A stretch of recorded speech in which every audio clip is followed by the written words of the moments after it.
Donc, il y a 3 heures dans la partie 1, nous avons vu la configuration de MVC. Nous avons vu une première page, book list et book create data. Donc, book list contenait un lien, book create data, ça a permis de déclencher dans book list controller la création, l'association de 3 entités et la persistance de ces entités, puis un redirect vers l'affichage de la liste. Et finalement, on revient dans la page de départ d'affichage de la liste. Donc on avait exploré, il y a en parallèle, le contrôleur et la gestion. Alors, un des premiers contrôleurs peut-être qui est facile et intéressant de regarder, c'est celui qui affiche un livre, donc Book Display Controller. Parce que dans le cours servlet, on avait la première servlet, celle qui affichait les détails d'un livre, Book Details Servlet. Donc comme ça, on peut comparer avec ici, Book Details GSP. Book Display, pardon, GSP.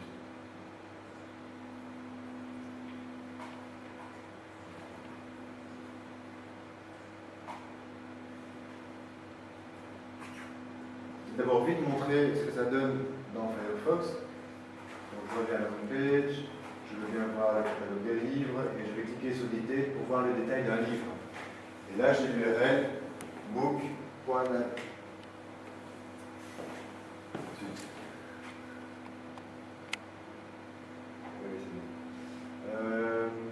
Voilà. J'ai l'URL book.interrogation ID égale 3. Et si je me déplace au-dessus, ce sera ID égale 2, ID égale 1, pardon, et encore au-dessus, ID égale 2. Voilà, cliquons. Donc là, j'ai le détail d'un livre. C'est une page très simple. Et je retrouve cette URL au-dessus. Si je ferme un peu la fenêtre. Book ID égale 2 ici.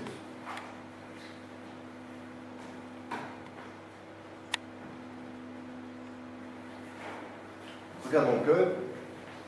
On l'a vu, toutes les requêtes sont interceptées par le request dispatcher. Donc ici, j'ai mis un contrôleur qui a noté add controller, donc qui sera un bin géré par Spring, et surtout qui a un request mapping /book. Donc ici, j'ai une requête qui vient avec /book.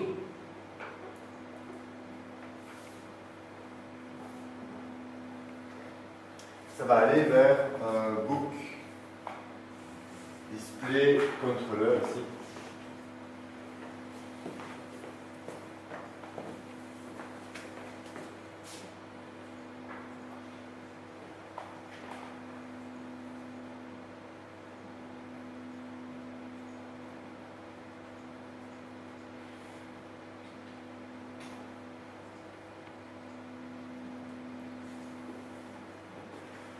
Et pas vers n'importe quelle méthode, vers celle qui a un request mapping. Alors cette méthode displayBook a quelque chose de particulier qui accepte un paramètre.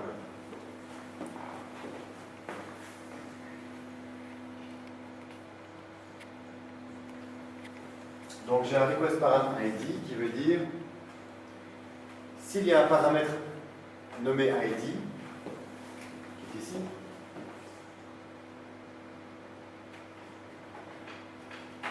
s'il y a un paramètre nommé ID dans l'URL, alors il faut le mettre dans la variable ici. Donc ceci sera la place de faire des request.getParameter comme on avait en servlet. C'est plus facile, d'autant plus qu'il va vous convertir le string qui se trouve ici, parce qu'ici on ne parle que de string en HTTP. Le 3 aurait été récolté sous forme de string dans le request comme request parameter, qui envoie un string, et il fallait encore le convertir en log.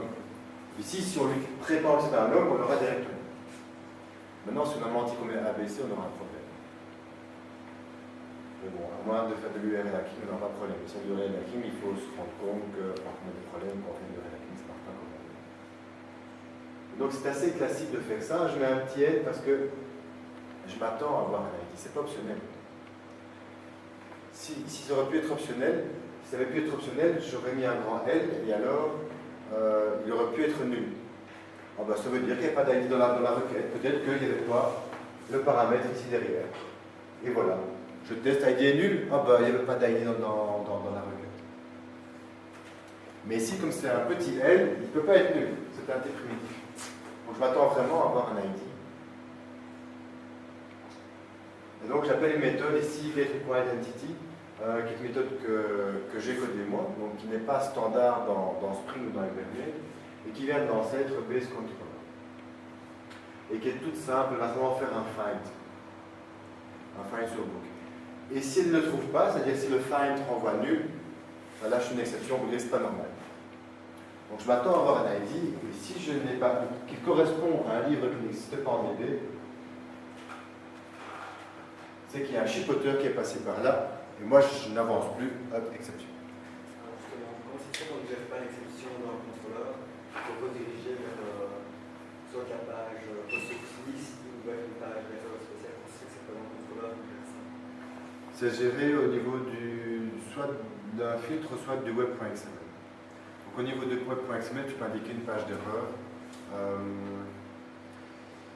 Parfois, quand je dois trouver une erreur chez vous dans le projet, je mets en commentaire dans le web.xml cette page d'erreur pour qu'ils ne me cachent pas des détails sur l'erreur.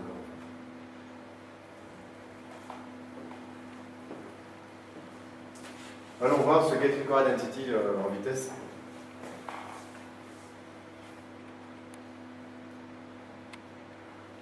Donc c'est tout simple. Hein. Si je ne trouve pas mon livre, je suis pas content, je vais utiliser l'URL URLTime exception. Et ça arrête le bazar. Bon. Évidemment, dans le projet, on a mis en place un système un peu plus sophistiqué. On a fait notre propre exception, invalidé URL exception, et on a affiché un message particulier pour quand cette exception-là se produit, disant il semblerait que vous ayez cliqué sur un lien valide avec des mauvais paramètres. Si vous êtes arrivé là en cliquant dans l'application, merci de nous signaler l'erreur. C'est vraiment que la page où il y avait le lien de départ est erronée. Donc c'est clair que si je reviens dans Firefox, je fais back.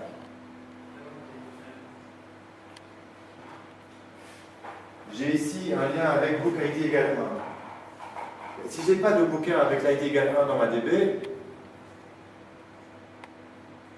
le user n'a rien fait de mal. C'est juste que la page qui affiche cette liste est mauvaise. Elle me met des liens qui ne sont pas valides. Donc c'est mon application qui n'est pas valide. Donc c'est la page précédente dans mon application qui a un bug. C'est pour ça que je mets, si vous êtes arrivé là sans malice en cliquant sur un lien dans l'application, sur la page d'erreur, donc un URL, alors merci de nous signaler l'erreur. Si vous avez chipoté à l'URL, tirez votre page. Une question jusque-là?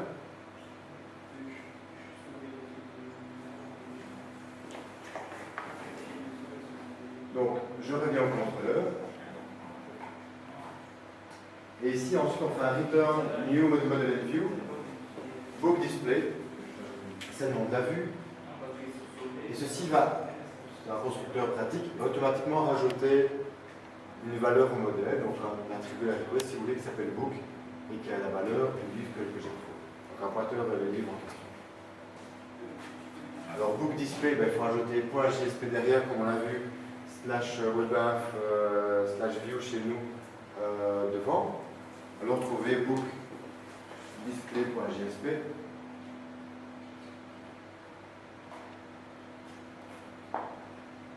Il est là. Et je l'avais affiché à côté d'elle.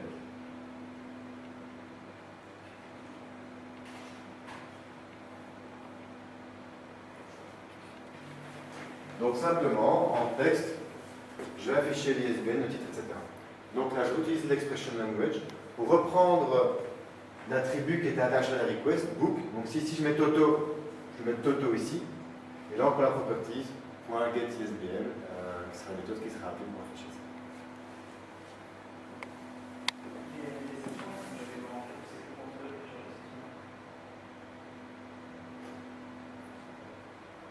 ça. La suite mérite à moins qu'il y ait des questions jusque-là. Voilà, la suite est intéressante aussi. On va voir qu'il y a un petit bouton Edit Book, enfin, il y a un lien Edit Book, un bouton Add to Cart et un lien Homepage. Donc là j'ai le lien Edit Book, le bouton Add to Cart et le lien vers la Homepage.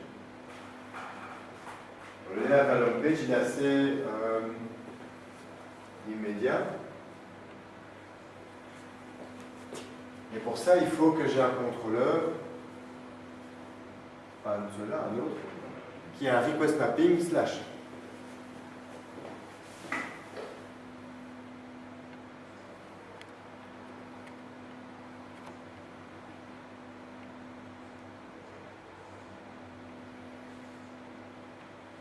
On a mis deux contrôleurs, j'ai index controller.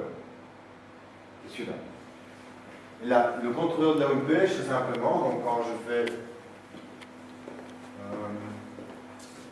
une requête juste vers /,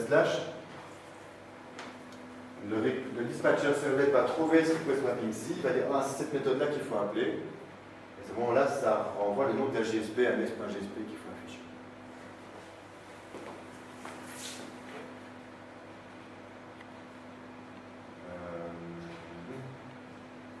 Index.gsp ici.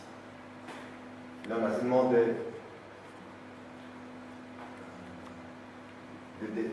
liens qu'on avait au début sur la homepage. Alors, ce lien-ci est plus intéressant parce qu'il a un paramètre edit book. Donc, je reviens en arrière. Donc, display GSP. J'ai le edit book ici.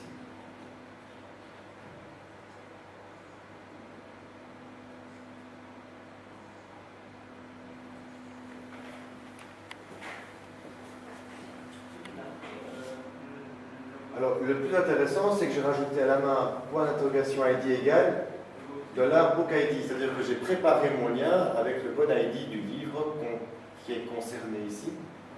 Donc, je peux mettre book.isbn, mais je peux aussi mettre .book ID. Il ne va pas être affiché à l'utilisateur final, mais il sera dans l'URL. Et ceci, je le mets dans une balise CURL. Donc c'est deux points quelque chose qui est préfixé au-dessus, c'est la GSTL, donc c'est la Java Standard Tag Library qui est ici, au-dessus là. Donc ce sont des custom tags, ces deux points. Alors, ceux qu'on utilise le plus souvent, c'est par exemple ces deux points for each qu'on a vu, pour afficher la liste des livres. Mais ici j'ai un ces deux points URL qui va faire un encode URL en fait de ceci et rajouter .g session ID, etc. dans le cas où le user n'a pas de cookie enable sur son browser. Ça, c'est une autre histoire. Donc, je pourrais le mettre sur votre machine de développeur, sur le site de .value, ça marcherait directement très bien. Donc, juste href égale book edit navigation. Des questions sur ce lien-ci?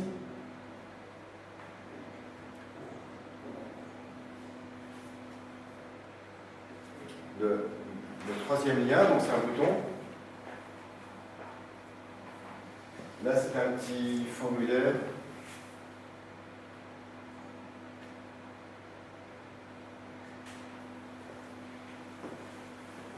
Et je ne peux pas utiliser dans Action ces deux points URL. Ça ne marche pas bien, donc j'utilise encode URL directement sous forme de scriptlet. Donc, comme vous l'auriez fait en fait dans une servlette, vous auriez fait response.encode URL pour ajouter le point .g session ID. Bon, si on veut faire simple, on met juste shopping cart add entre guillemets de l'attribut action. J'ai un bouton avec le texte et surtout j'ai un champ caché book ID to add. Je ne peux pas faire ID exprès pour que ce soit plus clair dans le texte du code Java. La correspondance en tout cas entre la GSP et Java, book ID to add. Et la valeur de ceci, c'est l'ID encore. Donc ça, c'est une manière de passer un paramètre au contrôleur mappé sur shopping cart. Lequel vous voulez voir? Peut-être d'abord Shopping Cart Ads, il est fort simple. Donc, si je clique sur le bouton ici, je vais arriver sur l'URL Shopping Cart Ad ici, avec le paramètre Book ID to Add. Alors, l'URL Shopping Cart Ad, c'est dans un contrôleur. On se doute que c'est Shopping quelque chose contrôleur. Voilà, Shopping Cart contrôleur. Et là, on a Shopping Cart. Vous voyez, c'est important de respecter les naming conventions. Si l'URL s'était appelé Toto, bonne chance pour retrouver ici dans lequel de vos 150 contrôleurs elle se trouve.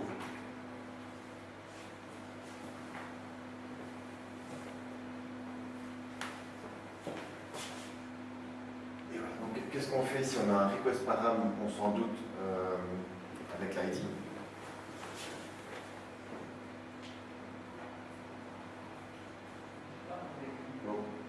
Ce string-ci correspond à ceci, et ça correspond dans le formulaire avant où il y avait le bouton à ceci, le nom du paramètre du champ caché. Question par rapport à ça?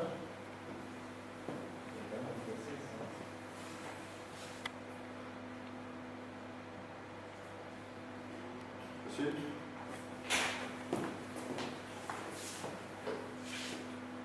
Allons voir ce que fait le contrôleur. Alors, le contrôleur, donc, il prend ce long de variable et il déclare un objet servlet, un objet d'API servlet. Ici, c'est l'HTTP session. Se reflète la request, la response, ou même d'autres choses, à mon avis, du genre un request dispatcher. Je peux pas donner qui le serve aussi. Spring va automatiquement retrouver la session. Spring, le dispatcher servlet qui appelle votre contrôleur, en remplissant les bons paramètres, il va faire un request.getSession, que vous auriez fait à la main sinon, et vous passez la session, donc c'est plus facile. Vous voulez la session, vous mettez en paramètre. Vous voulez la response, HTTP servlet response en paramètre. Et Spring vous la jette automatiquement, vous le donne automatiquement en appelant votre méthode.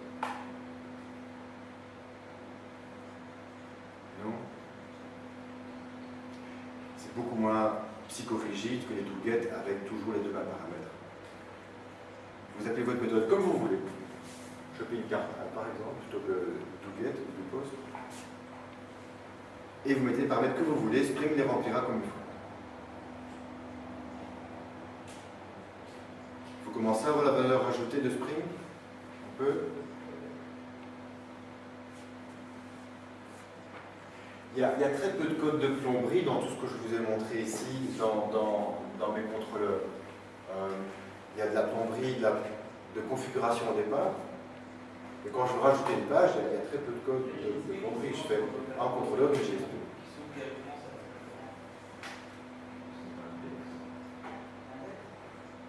Donc on retrouve le bouquin qu'il faut absolument, sinon on déclenche une erreur. On retrouve le shopping cart qui est dans la session, qui est une petite méthode, à mon avis, plus bas.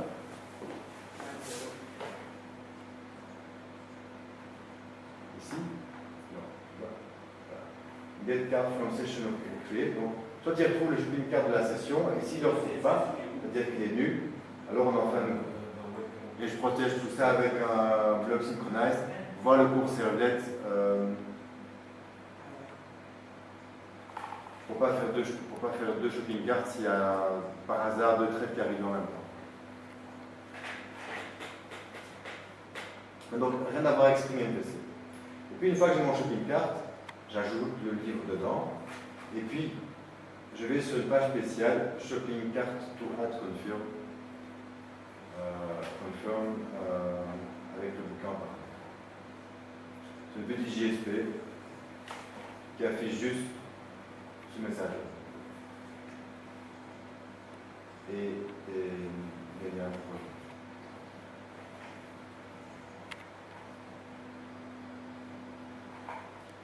Des questions?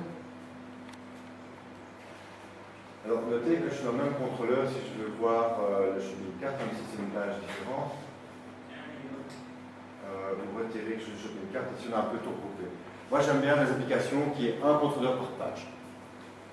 Vous avez une page présentée l'utilisateur final, vous avez sans doute une JSP et vous avez sans doute un contrôleur. Par exemple, pour le submit, on va le mettre directement sur la page. Sinon, quelqu'un a envoyé un premier contrôleur, puis le contrôleur pour le site. Donc là, sans doute une page avec un formulaire. J'aime bien la méthode de contrôleur qui prépare ce formulaire et celle du submit dans la même classe. Ça, on ne peut pas les regrouper sur un contrôleur. Si, ils sont regroupés. J'ai l'impression que pour les sessions, il faut à chaque fois passer la session, ou bien alors si on fait une fois, c'est bon. Ça dépend. Si dans ta méthode, dans ta méthode, c'est toi qui l'écris de ton contrôleur, tu as besoin de la session, tu la demandes à Spring, tu l'éclates. Si tu n'as pas besoin, bah, tu le mets pas. Ici, je l'avais besoin pour mettre dans le caddie le livre, et le caddie se trouvait dans la session. Si on veut par exemple pour chaque utilisateur avoir une vue différente, etc., il faudra à chaque fois passer la session pour qu'il retrouve les coordonnées dans la DB éventuellement. C'est ça. Oui, en fait, c'est un peu plus compliqué que ça. Si tu veux marquer le nom de l'utilisateur en haut à droite de l'écran, par exemple, ça, c'est plus au niveau du fragment de JSP qui va afficher le nom de l'utilisateur en haut à droite. Et ce fragment de JSP doit retrouver le nom de l'utilisateur. Donc j'imagine que c'est plutôt le fragment de JSP qui va se débrouiller avec la session pour le retrouver, et pas tellement ton contrôleur. Donc on va créer une seule fois la session, ensuite il va se débrouiller tout seul pour trouver la bonne. Oui, tout à fait. Il va associer la bonne session au bon browser, au bon utilisateur. Il ne faut pas oublier Book à l'avance. Oui, ou alors il y a le JSession ID dans les yeux.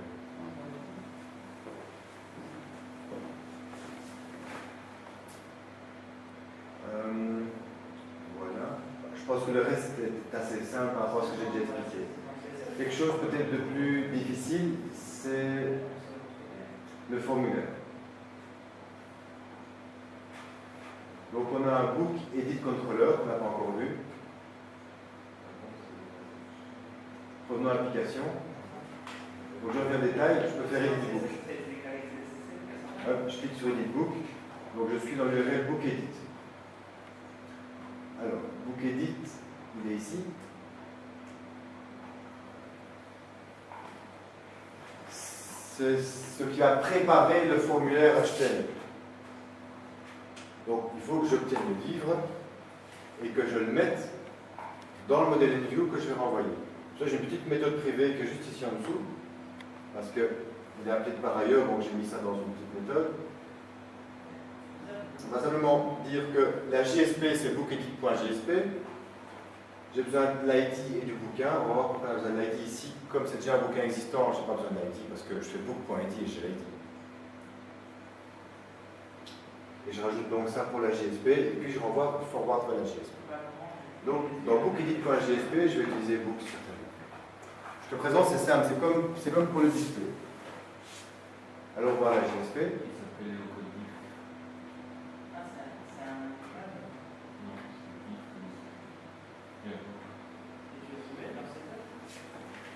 Donc c'est comme pour le display, sauf que ici j'ai modèle attribute. Donc on pourrait s'attendre ici, on pourrait le faire à la main. Je vais mettre le code alternatif peut-être. On pourrait, dans le formulaire, avoir un champ par exemple input, type, je suis pas très fort en HTML, c'est texte. Et name, par exemple, égale title, et value. Là, ça dépend de ce qu'il y a dans le livre.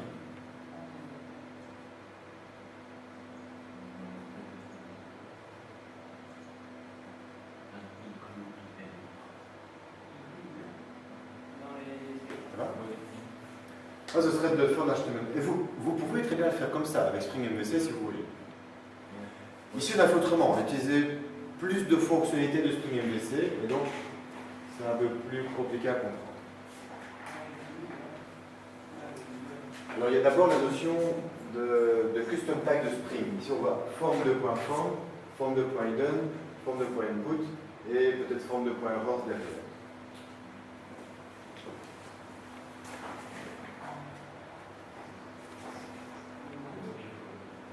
Forme de point, ça correspond à la tag lib de Spring ici. Bon. Le tag de formulaire du framework Spring MVC.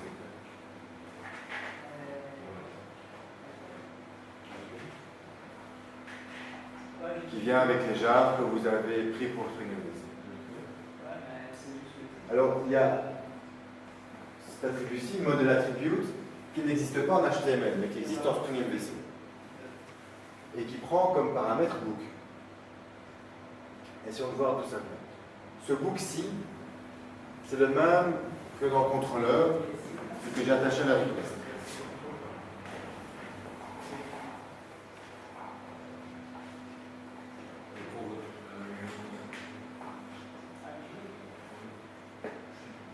Ici. Vous vous souvenez? Donc, pour le book edit, j'appelle prepare model in view, ça fait ça, et ça attache avec la clé book mon livre à la request. Model in view. Donc, c'est ceci que je vais retrouver dans la GSP.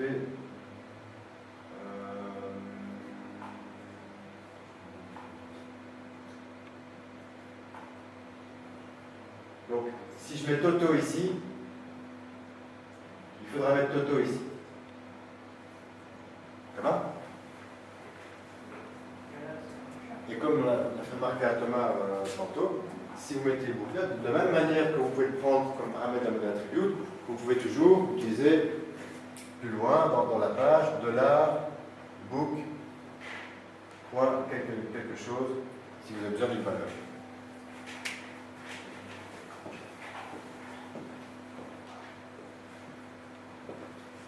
Alors, méthode post, ça c'est comme HTML. Alors, ce modèle attribute fonctionne avec les paths qui se trouvent ici et qui se trouvent ici. Et donc, vous allez indiquer un chemin par rapport au modèle attribute pour arriver au champ qui est concerné par l'input.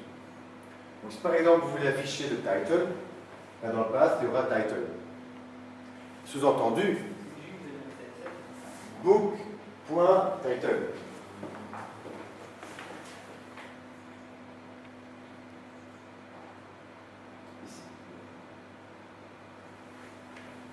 Idem pour les ISBN, c'est sous-entendu par book.isbn, l'ID c'est la même chose.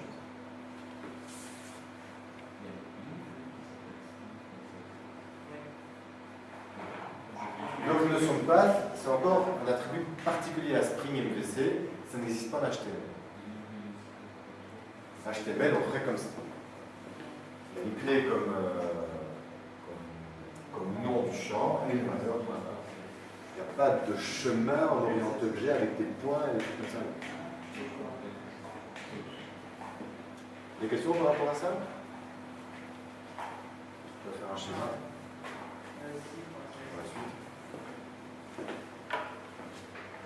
Je vais faire le schéma que j'ai fait tantôt avec Sébastien et Thomas.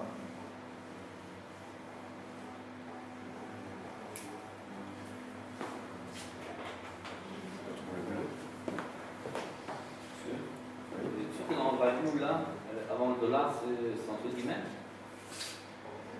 Oui, les guillemets, c'est de l'HTML. Hein. Donc, ça sera interprété par le parseur JSP. Et ça sera remplacé par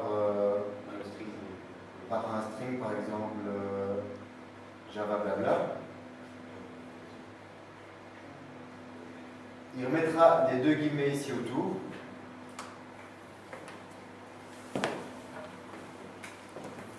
Parce qu'il les recopie sans comprendre. Il fermera le tag, et là il y aura value égale.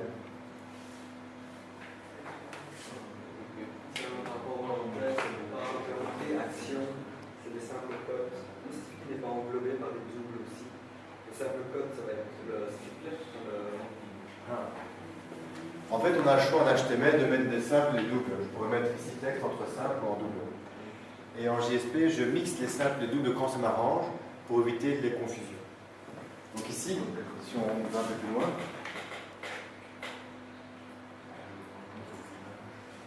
j'ai besoin de double quote dans le code Java ici. Et par habitude, pour être sûr d'éviter les confusions, mais en fait ici, on peut mettre les doubles aussi, ça va marcher. J'ai mis simple d'un côté et double à l'intérieur.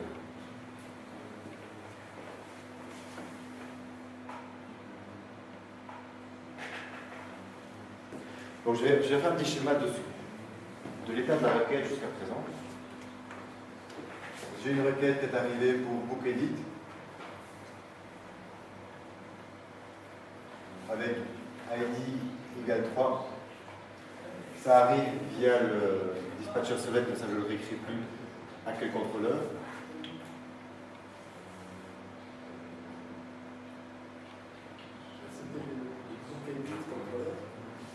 Oui, quelle méthode?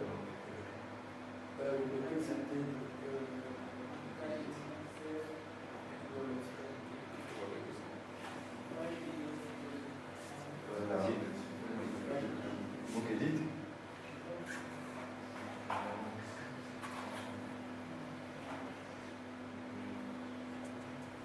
Là-dedans, je ne fais pas grand-chose. Et je renvoie le formulaire plein à l'utilisateur. Donc le formulaire pré-rempli.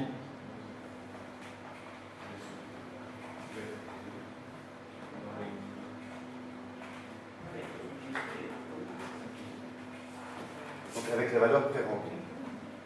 Et donc le modèle attribute me servait ici pour que le contrôleur permette à la JSP de pré-remplir le formulaire. Donc dans cette partie-ci, le modèle attribute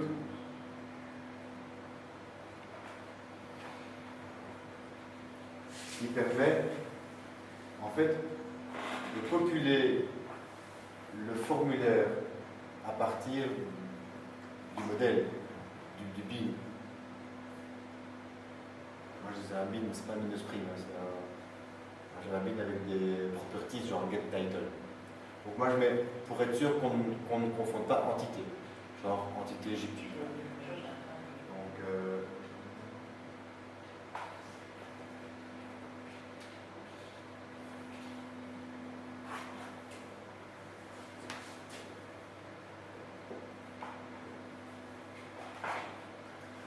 ensuite, le user va appuyer sur Submit.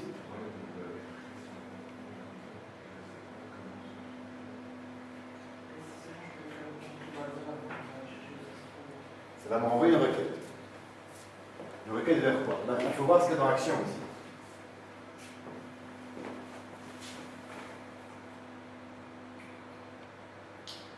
À part les codes URL, il y a juste indiqué bookEdit submit. Donc ça va tomber sur un contrôleur, bookEdit submit. Et là.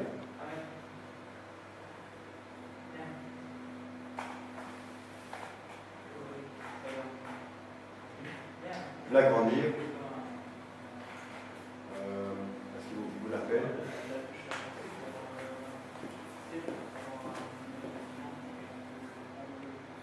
Donc ici j'ai ça forward. Ça a forwardé vers book edit.jsp. Je reviens dans. Je prends le temps pour écrire, mais au moins c'est clair. Désolé.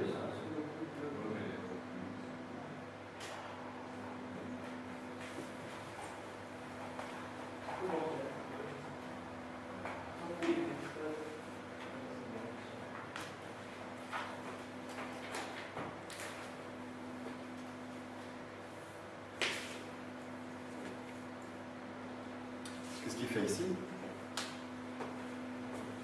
Tout d'abord, il reçoit un livre.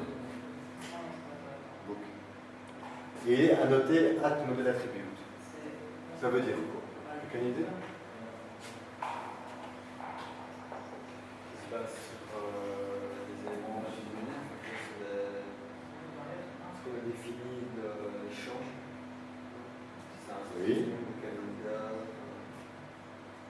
Non, ça c'est le valide. Mais le modèle attribute, à quoi il sert? Est-ce que c'est pour récupérer les données qui sont dans le formulaire? Oui, les mettre là. Base de la structure, Les mettre où? Donc on prend les données du formulaire. Donc le user a été changé le prix par exemple. Le prix revient ici. Et il va où le prix? Dans un nouveau livre. Dans un nouveau livre. En tout cas dans le livre qu'on va recevoir ici en paramètre. Donc ici, le modèle attribute, il va servir pour faire passer, pour être précis dans les termes, des paramètres HTTP vers l'entité, vers celle-là. Donc ça dit à Spring, tu vas avoir un livre, une entité livre, tu appelles set title, set price, set ISBN en fonction de ce que tu reçois dans tes paramètres HTTP. Attends-toi à recevoir un paramètre qui a le nom title, ISBN et price. On peut regarder ça d'ailleurs. Ah oui, non, sauf que j'ai Chrome qui marche plus bien et j'ai pas un save file. Mais bon, prenez-moi sur parole. Ces paramètres-là vont arriver consommer le formulaire. Ça va arriver ici au groupe Edit Submit. Je vais revenir sur le mécanisme exact, mais on va avoir un livre qui sera rempli avec le nouveau titre, le nouveau prix qui arrive de l'utilisateur. Et finalement, on va se rendre compte qu'on a envie de faire quelques vérifications en plus. Et à la fin, peut-être qu'on décidera de faire, de sauver le nouveau livre en début. Alors ici, c'est une manière dont j'utilise Spring. Il y a moyen de faire autrement, donc dans les tutoriels que vous verrez autrement. Mais je vais vous expliquer de cette manière, elle me semble intéressante pour bien comprendre ce mécanisme. Revenons un peu en arrière. La requête arrive. La première chose qui va se passer, c'est pas l'appel à Edit Submit, c'est l'appel à une méthode qui a été annotée modèle attribute aussi. Donc j'ai ici modèle attribute sur le paramètre et j'ai plus bas modèle attribute sur FindBook. J'explique le mécanisme ici, mais bon, je vais vous l'expliquer en français.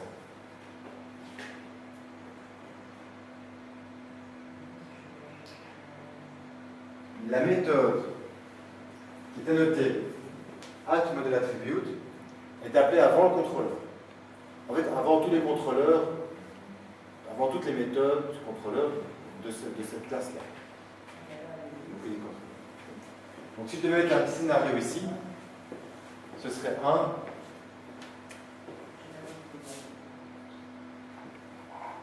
FindBook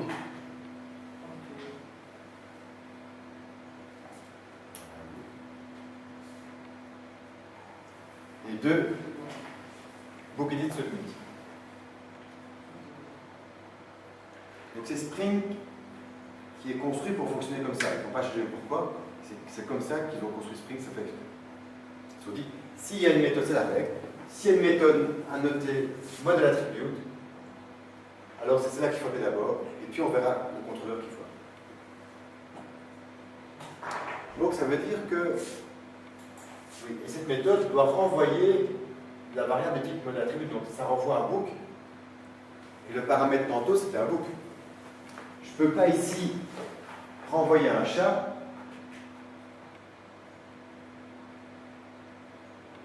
et avoir chien ici. Il faut que ce soit le même. Donc non, ici, on va vous passer en paramètre le livre que la méthode renvoie. Donc c'est une manière pour moi de dire, j'ai ici un paramètre book model attribute, mais je ne veux pas que tu fasses un new book. Je veux que tu me laisses faire. Laisse-moi m'arranger pour avoir le livre, et je te passerai celui-là, tu devras faire ton business dessus. Donc qu'est-ce que je fais? Je fais un find sur entité. On va voir. Je fais un find et je fais un detach.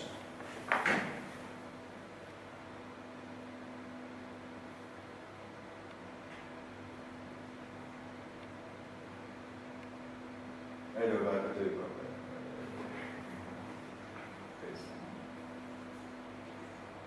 Donc je fais un find ici, ça fait un find, c'est là, et puis je fais un detach. Alors, on va voir pourquoi je fais l'un et pourquoi je fais l'autre, c'est pour deux raisons distinctes. C'est pas simple. Ça va prendre juste de place.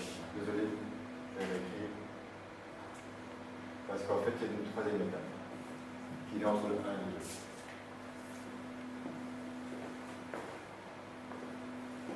2. Donc le 1, c'est find book.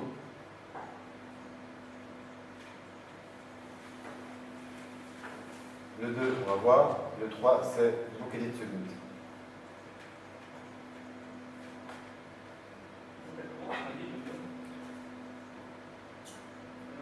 L'étape numéro 2, c'est le binding.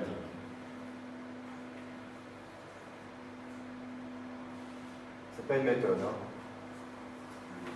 C'est une opération que Spring, c'est le nombre d'opérations, d'aller prendre les paramètres HTTP et d'appeler setTitle, setPrice, setISBN sur l'entité pour mettre les valeurs dans le livre. Donc, c'est pas si compliqué en fait. Ici, je vais prendre le livre de l'ADB dans une classe.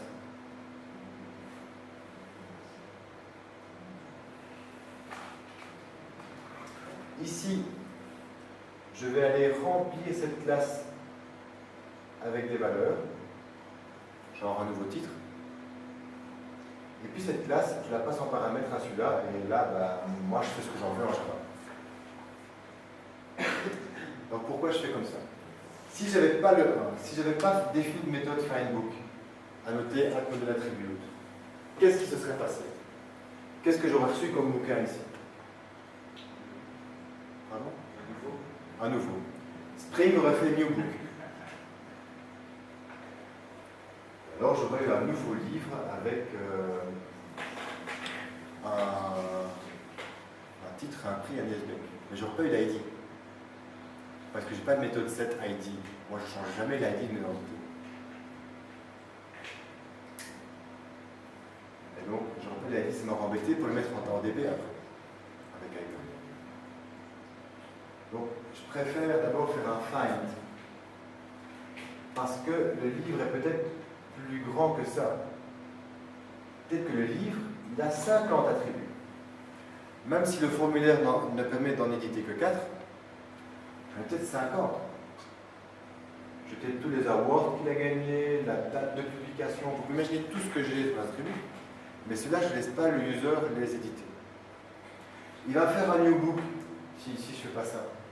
Ben, tous mes 50 attributs, enfin mes 45 attributs en plus, seront vides alors, avec new book.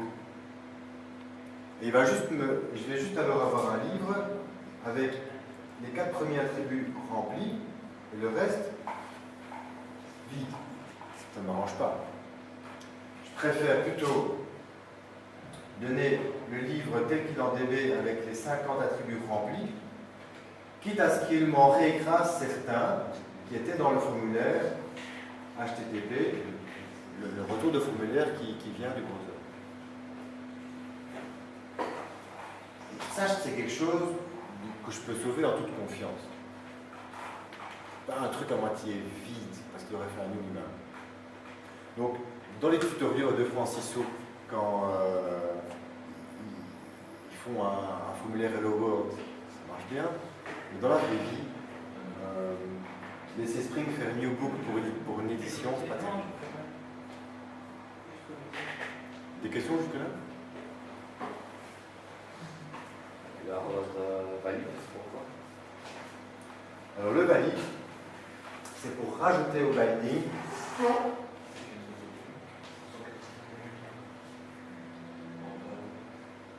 de la validation, c'est-à-dire qu'il vérifie que les valeurs ont l'air correctes.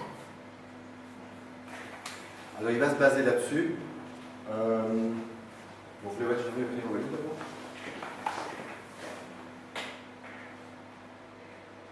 Donc ici le valide.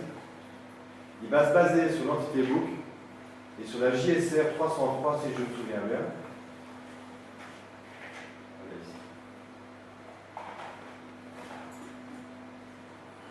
Et là, dans l'entité book, je mets des add-note blank qui vient de Java X validation.constraint. Le note blank aussi va prendre en compte, donc ça va pas de cette librairie-là. Le size. Donc j'ai mis quelques petites contraintes simples. Et Spring va vérifier ça en faisant son mining. S'il trouve des erreurs, il appelle ma méthode quand même. Mais il va remplir le binding result qui est ici derrière. Avec toutes les erreurs qu'il trouve. Et s'il a trouvé des erreurs, le hasError va être retrouvé. Donc, si par exemple j'ai oublié de mettre le title, donc on voit ici que le title ne peut pas être blanc, je vais avoir des erreurs ici, et je peux ne pas sauver le livre alors. Je préfère faire quoi? Remontrer le formulaire. Et je redonne au formulaire le livre, et je fais exactement la même chose que ce que j'ai fait ici. Donc là, s'il y a une erreur, hop, forward JSP. La JSP remonte le formulaire de ma partie. Alors, ça c'est pour la validation super simple. Maintenant, dans les vraies applications, il y a toujours des cas plus compliqués. Ici, par exemple, je ne veux pas qu'on édite un livre pour changer l'ISBN et que l'ISBN soit le même qu'un autre livre. Il ne faut pas avoir de livres qui ont le même ISBN. Ça, je dois vérifier la main. Je vais voir dans ma DB, est-ce qu'il y a un livre qui a déjà cet ISBN-là et qui n'est pas le même livre. Ça, je ne peux pas demander à Spring de le faire pour moi. Donc, je vais le faire ici à la main.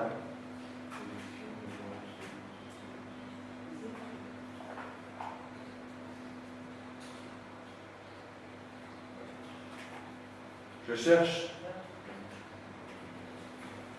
Bon, dans mon repository, j'ai un petit query pour trouver un livre par ISBN. Je le trouve. Il y en a qu'un maximum si j'ai bien respecté mes règles d'intégrité dans ma DB. Et alors, ici, si j'ai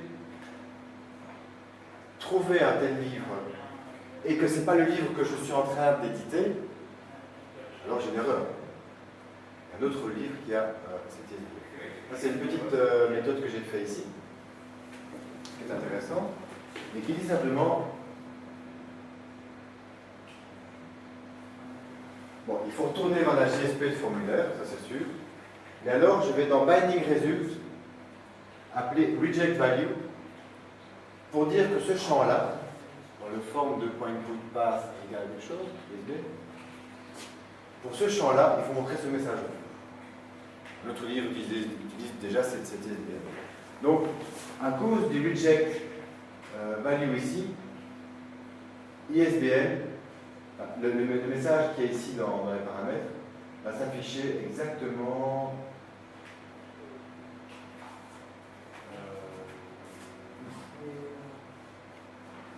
ici. Donc, si là je mets Toto,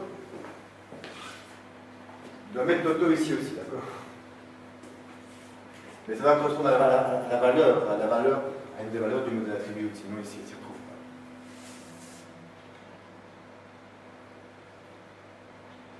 Et c'est comme ça que j'ai des erreurs qui sont écrites en face des champs.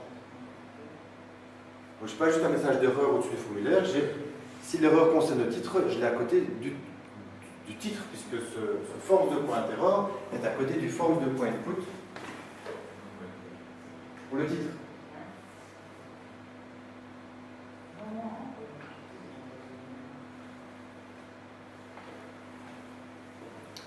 Je rush une dernière astuce et puis j'ai fini. La différence entre l'edit et le create. Là, vous avez vu dans le contrôleur, il y a un if.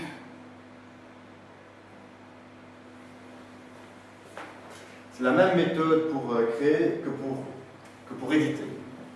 Cependant, quand je crée, je dois faire persist. Et quand j'édite, il faut que je fasse merge, c'est une detached entity. Hein. Donc, JPA, je vous rappelle que vous avez une detached entity, vous voulez qu'elle soit sauvée, il faut faire un merge. On verra après pourquoi je mets une detached entity. Mais quand je crée, quand l'IT est nul, ça veut dire que je suis en train de créer, et là je dois faire un persist.